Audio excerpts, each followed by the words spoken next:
It is obvious that there is much hurt, pain, anger that needs to be expressed and that should be expressed due to the recent shootings that have occurred across our nation and shootings that have occurred locally.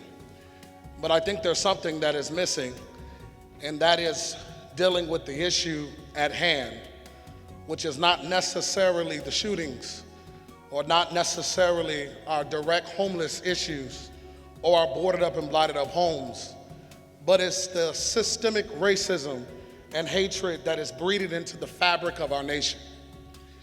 And when we are only attacking the surface level of problems, once those surface level problems are removed, the soil that is underneath it or the foundation will continue to breed the same issues.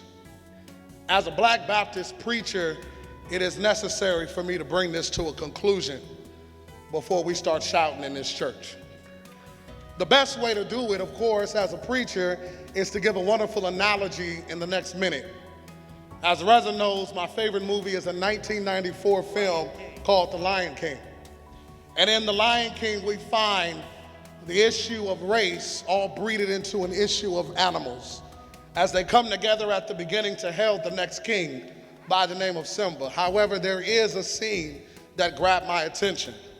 As Simba grew up and learned this motto of Hakuna Matata, similar to what our nation is attempting for us as African Americans, brown Americans, and people who are dealing with injustice, and it's hitting at the core issue, which is no worries for the rest of your days. There was a Black preacher named Rafiki that slapped him over the head with his righteous stick. And when Simba responded and asked, "Why did you do that?" his response to him was, "Why? It's in the past." He said, "I know it's in the past, but it still hurts." He says to him, "It's necessary that even though it hurts, you must go back and deal with your past no matter how much it hurts." For 5 seconds, my call is for you. Is there a Simba in the house that is willing to go back to their past and see that the history of our nation has hurt us, but we still must deal with it?